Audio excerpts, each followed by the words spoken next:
Hello everyone. आज हम जिस टॉपिक से स्टार्ट करेंगे वो है रेप्लिकेशन। हमने सेंट्रल डोग्मा में रेप्लिकेशन का मीनिंग समझ लिया था। आज हम एंजाइम्स जो कि रेप्लिकेशन में इन्वॉल्व होते हैं उनको डिटेल में समझेंगे और इस प्रोसेस को भी एक सिस्टमेटिक मैनर में हमें समझना है। स्टार्ट करते हैं। रेप्लिकेशन जैसा कि हमें पता है ये आपका सिंथेसिस ऑफ डीएनए है। सिंथेसिस ऑफ डीएनए, लेकिन किससे? फ्रॉम डीएनए टेम्पलेट, यानी एक डीएनए की टेम्पलेट से ही अगर आप डीएनए की सिंथेसिस कर रहे हो तो उसको आपने क्या नाम दे दिया? उसे आपने रेप्लिकेशन दे दिया। हमने समझा है कि रेप्लिकेशन में जो इम्पोर्टेंट एंजाइम है उसका नाम क्या है? DNA polymerase. हम इसके लिए बेटर नेम भी जानते हैं, डीएनए डिपेंडेंट डीएनए पॉलीमरेज। ये आप जानते हो, ये आपका मेन एंजाइम है। हमें डेफिनेशन पता है, हमें मेन एंजाइम पता है, हमें अब 3 रेप्लिकेशन के कैरेक्टरिस्टिक्स समझने हैं, जिसमें सबसे पहला है it is by directional. Replication आपका बाय डायरेक्शनल होता है। सेकेंड, वो आपका सेमी कंजर्वेटिव होता है, सेमी कंजर्वेटिव। एंड जो आपका थर्ड है वो है सेमी डिसकंटिन्यूस। ये 3 फीचर्स हैं आपके रेप्लिकेशन के। बाय डायरेक्शनल, सेमी कंजर्वेटिव और सेमी डिसकंटिन्यूस को समझते हैं। अगर ये आपका डीएनए है डबल स्ट्रैंडेड और यहाँ पे मैं रेप्लिकेशन स्टार्ट कर रही हूँ इस रीजन से, तो आपका रेप्लिकेशन अपवर्ड डायरेक्शन और ये डाउनवर्ड डायरेक्शन, दोनों डायरेक्शन में ही जाएगा।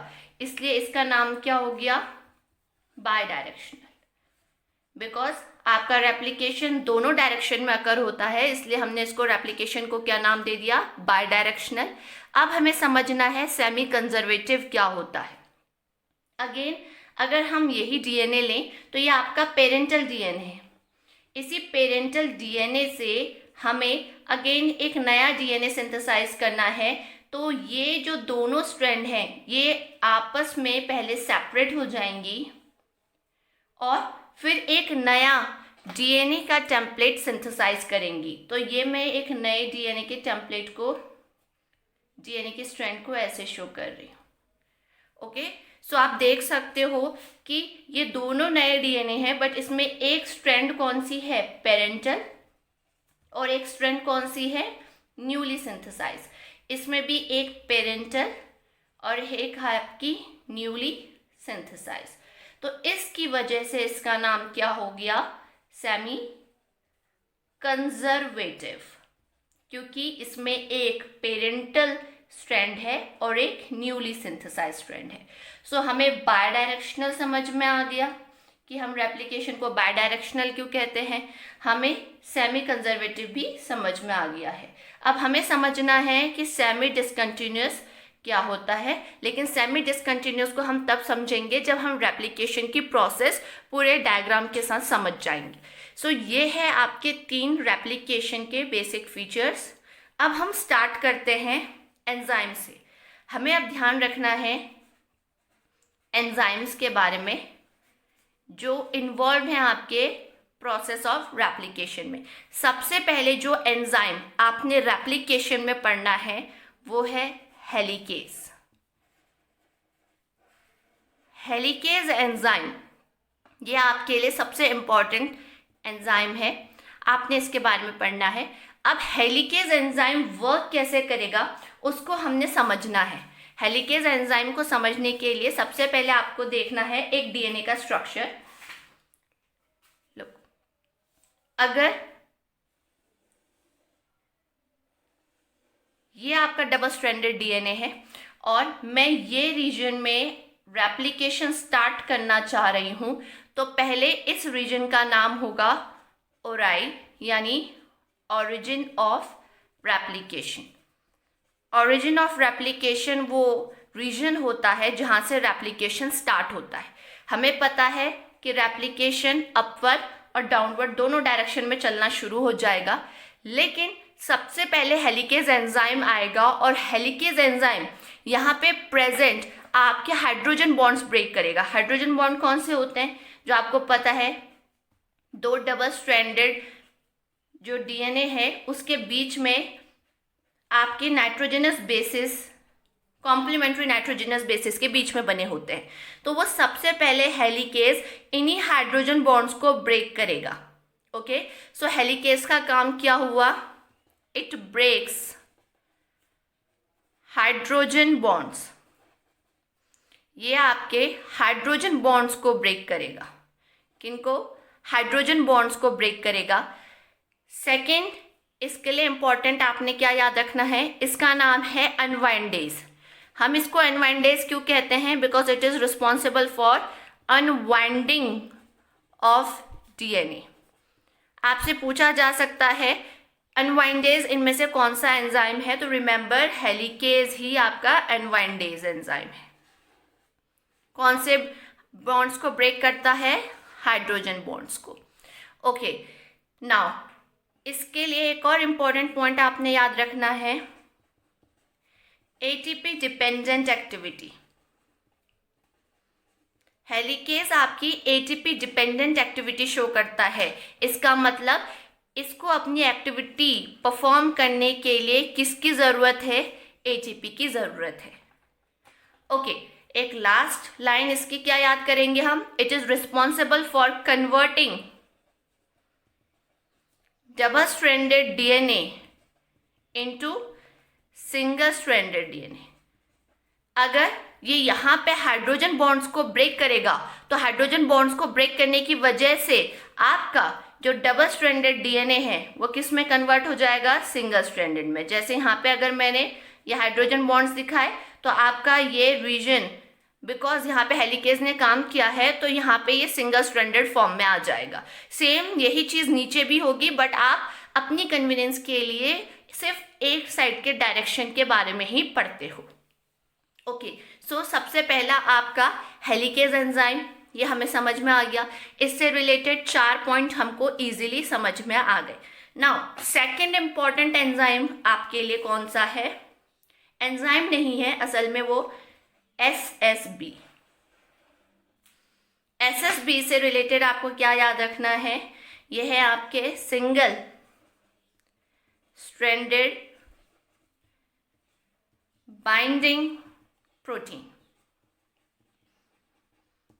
ये सिंगल स्ट्रैंडेड बाइंडिंग प्रोटीन आपके हेलिकेज ने जब डबल स्ट्रैंडेड डीएनए को सिंगल स्ट्रैंड में कन्वर्ट कर दिया तो वो इस रीजन में जाकर बाइंड करते हैं. इस रीजन में जाकर बाइंड करने का रीज़न क्या है? इसकी वजह से वो प्रिवेंट करेंगे सिंगल स्ट्रैंडेड डीएनए का अगेन डबल स्ट्रैंडेड डीएनए में कन्वर्जन. क्योंकि हेलिकेज ने इतनी मेहनत से डबल स्ट्रैंडेड डीएनए को सिंगल स्ट्रैंड में कन्वर्ट किया है, क्या पता वो अगेन यहाँ पे हाइड्रोजन बॉन्ड्स की फॉर्मेशन करे. तो आप नहीं चाहते हो कि यहाँ पे हाइड्रोजन बॉन्ड्स बने, इसलिए यहाँ पे कौन आ गया? SSB, single stranded binding protein, जो क्या प्रिवेंट करेंगे?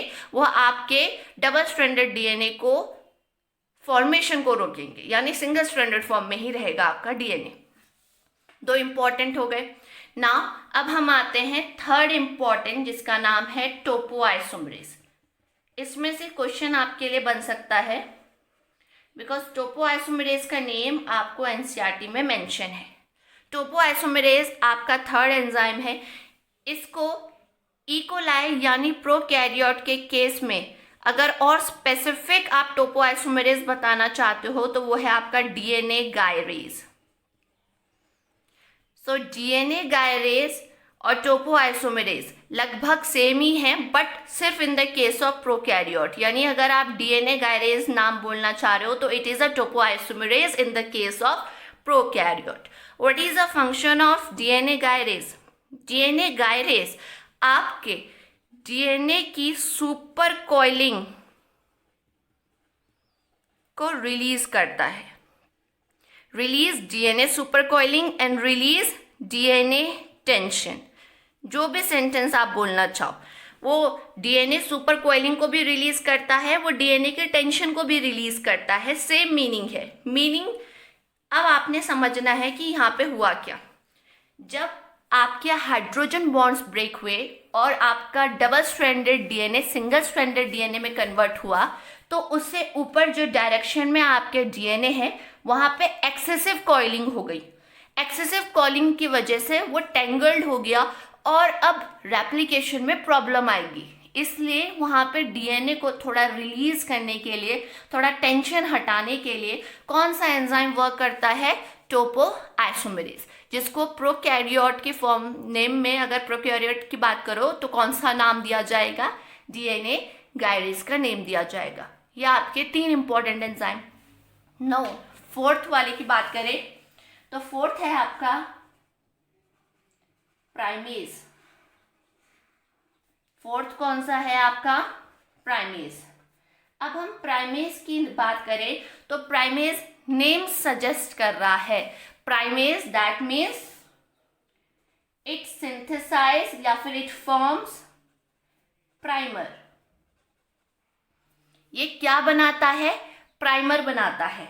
अब आप कहोगे मैम प्राइमर कहाँ बनेगा? लुक बच्चे, जब यहाँ की टेंशन रिलीज हो गई, आपका सिंगल स्ट्रैंडेड डीएनए बन गया, तब अब यहाँ पे प्राइमर की सिंथेसिस होती है। इसको हम और बेटर तरीके से अभी डायग्राम के थ्रू समझेंगे। पहले आपने समझना है कि प्राइमेज आकर क्या फॉर्म करेगा? प्राइमर फॉर्म करेगा। और आपको ये पता होना चाहिए कि प्राइमर क्या है। What is primer? प्राइमर आपका एक स्ट्रेच होता है। किसका? Stretch of RNA. Stretch of RNA, वो एक आरएनए का स्ट्रेच होता है। यानी आप करवा तो रेप्लिकेशन रहे हो, लेकिन यहाँ पे एक आरएनए का क्या आ चुका है? स्ट्रेच आ चुका है। ठीक है, ये आरएनए के स्ट्रेच को क्या नाम दिया जाता है? प्राइमर। जो कौन सिंथेसाइज करता है? प्राइमेज। अब इस प्राइमर की जरूरत क्या है? आपने क्यों करना था प्राइमर की सिंथेसिस? तो प्राइमर आपका, primer it provides free 3' OH। वो फ्री का 3' OH प्रोवाइड करवाएगा। अब ये 3' OH फ्री में प्रोवाइड किसको करवाना है? ये 3' OH, free 3' OH, it is required for the activity of DNA polymerase। जो डीएनए पॉलीमरेज जो आपका सबसे इंपॉर्टेंट एंजाइम था, उस डीएनए पॉलीमरेज को अपना काम करने के लिए सबसे पहले एक खाली का 3' OH, एक फ्री 3' OH चाहिए। जो कौन प्रोवाइड करवाता है? प्राइमर, जो कि एक आरएनए का स्ट्रेच है, जिसको किसने सिंथेसाइज किया है? प्राइमेज ने। Are we clear? अब ये हो गए आपके 4 मेन एंजाइम। अब आपने इससे आगे भी एंजाइम्स को देखना है, लेकिन सबसे पहले हम थोड़ा डायग्राम को समझने की कोशिश करेंगे। देखिए बच्चे, सबसे पहले अगर हम इस डायग्राम की बात करते हैं तो इस डायग्राम में आपको क्या मेंशन है, मैं आपको अभी इसमें लेबलिंग करूंगी समझाते हुए। आप देखो, सबसे पहले ये आपका एक डबल स्ट्रैंडेड डीएनए था। आपको पता है ये सिंगल स्ट्रैंड में कन्वर्ट हो गया है। क्यों हुआ होगा? क्योंकि हेलिकेज ने अपनी एक्टिविटी परफॉर्म की होगी, लेकिन अभी हमने पूरा का पूरा रेप्लिकेशन खत्म नहीं किया है। तो सबसे पहले देखिए, ये आपका अगर 3' एंड है तो ऑफकोर्स ये 5' एंड होगा। ये आपका कौन सा एंड होगा? अगर ये 3 है तो ये 5 और दिस वन 3। यहाँ पे हमने क्या बना दिया है? प्राइमर। कौन से एंजाइम की वजह से? प्राइमेज की वजह से।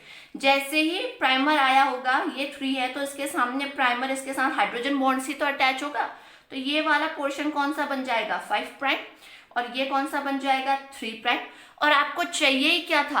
आपको यही तो 3' चाहिए। क्यों? क्योंकि इस 3' OH से आपका डीएनए आगे सिंथेसाइज होगा with the help of DNA polymerase. DNA polymerase ने आपका पूरा डीएनए की एक लेंथ को सिंथेसाइज कर दिया क्योंकि उसको 3 प्राइम OH मिल गया। ओके, अब नाउ नेक्स्ट यहाँ पे क्या हुआ, आपका यहाँ पे जो सेकंड स्ट्रैंड है वहां पे आपने यहाँ पे प्राइमर क्यों नहीं बनाया? बिकॉज बच्चे अगर आप यहाँ पे प्राइमर बनाते तो उसको 3 prime OH free 3 prime OH नहीं मिलता, इस वजह से हमें यहाँ से शुरू करना पड़ता है। अगर ये 3 है तो ये प्राइमर का 5 प्राइम एंड होगा, तो ये होगा उसका 3 प्राइम एंड। तो अब इस प्राइमर के 3 प्राइम एंड को यूज करके आपका डीएनए पॉलीमरेज क्या सिंथेसाइज कर सकता है? स्ट्रैंड सिंथेसाइज कर सकता है। हो गया ये काम खत्म, ठीक है। अब इसमें कोई प्रॉब्लम नहीं है। अब हम समझते हैं कि ये तो सिर्फ आधा डीएनए आपका रेप्लिकेट हुआ है, अब वो और ज्यादा डीएनए रेप्लिकेट करना चाहते हैं, तो यहाँ पे क्या होगा, फिर से हेलिकेज एंजाइम आएगा। हेलिकेज एंजाइम हाइड्रोजन बॉन्ड्स तोड़ेगा और ये थोड़ा सा और आपका सिंगल स्ट्रैंडेड हो जाएगा। रिमेंबर बच्चे, मैं फिर से लेबलिंग करती हूँ, ये 3 है, ये 5 है, ये 3 है, ये आपका 5 प्राइम एंड, ये सबसे पहला प्राइमर था। ये प्राइमर यहाँ तक पहले से सिंथेसाइज हो रखा था, ये प्राइमर था, आपको पता है ये 5 प्राइम एंड था, ये 3, और यहाँ से ये सिंथेसाइज हुआ था, तो ये 3 आपने यहाँ नहीं, लास्ट में यहाँ शो करना है, इसमें भी कोई इशू नहीं। ये 3 भी आप यहाँ नहीं, लास्ट में आप यहाँ शो कर सकते हो। अब यहाँ क्या हुआ, अब यहाँ ये हुआ बच्चे कि डीएनए पॉलीमरेज इससे आगे रेप्लिकेशन कर सकता है, उसको प्रॉब्लम नहीं आएगी। क्यों? क्योंकि यहाँ पे जो 5 प्राइम एंड है उसका 3 प्राइम एंड यहीं पे मिलेगा और ये 3 प्राइम एंड अभी भी फ्री है, तो जो आपका डीएनए पॉलीमरेज है वो इसी 3 प्राइम एंड से आगे बढ़ सकता है विदाउट एनी इशू। बट यहाँ पे उसके पास 5 है, यानी 5 प्राइम एंड, और वो 5 प्राइम एंड से नहीं चल सकता है, उसको फ्री 3 प्राइम OH चाहिए। इसका मतलब फिर से हमने एक प्राइमर बनाया और उस प्राइमर के इस 3 प्राइम एंड से अगेन रेप्लिकेशन स्टार्ट किया। लुक, तो अब आपको थोड़ा वो डायग्राम मिलेगा जो कि एनसीईआरटी में है। ये हो गई आपकी कौन सी strand? Leading strand. Leading strand क्यों? बिकॉज ये कंटिन्यूअस चल रही है, इसी लीडिंग स्ट्रैंड का नाम हो गया कंटिन्यूअस स्ट्रैंड। और यहाँ पे आपको दिख रहा है ये फ्रेगमेंट्स हैं, इन फ्रेगमेंट्स के लिए क्या नाम दिया गया था? Okazaki fragments. ओकाजाकी फ्रेगमेंट्स क्यों? क्योंकि ओकाजाकी ने ही इनको डिस्कवर किया था। सो ये है आपके ओकाजाकी फ्रेगमेंट्स। इन ओकाजाकी फ्रेगमेंट से क्वेश्चन आता है, वो कहेंगे Okazaki fragment is present in which strand? आपने बोलना है लैगिंग। इस स्ट्रैंड का नाम क्या है? Lagging strand. इसका दूसरा नाम, अगर ये कंटिन्यूअस है तो ये डिसकंटिन्यूअस। आई होप आप लोगों को ये समझ में आया हो। अब आपने यही देखना है कि ये कंटिन्यूअस है, ये डिसकंटिन्यूअस है, तो इसका मतलब रेप्लिकेशन इज सेमी डिसकंटिन्यूअस। तो हमने पहले समझा था वही चीज आपकी यहाँ पे इम्प्लीमेंट हो रही है। ये आपकी लीडिंग हो गई, ये लैगिंग हो गई। लीडिंग में सिर्फ एक प्राइमर की रिक्वायरमेंट है, लैगिंग में मल्टीपल प्राइमर्स की रिक्वायरमेंट होती है। जब पूरा रेप्लिकेशन हो जाता है बच्चों, तब उसके बाद अब आपको इन प्राइमर्स को रिमूव करना है। आपको इन प्राइमर्स को रिमूव करना है। व्हाई?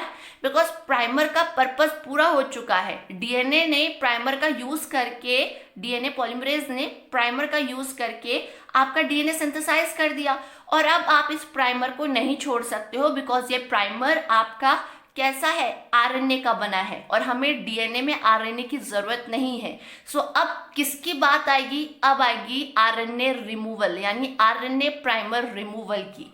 तो अब हमें उसको ढंग से जल्दी समझना है। सो 4th पॉइंट हो गया था आपका, 4th आपका प्राइमेज।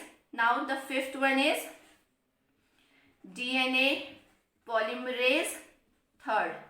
डीएनए पॉलीमरेज 3rd आपका कौन सा एंजाइम है?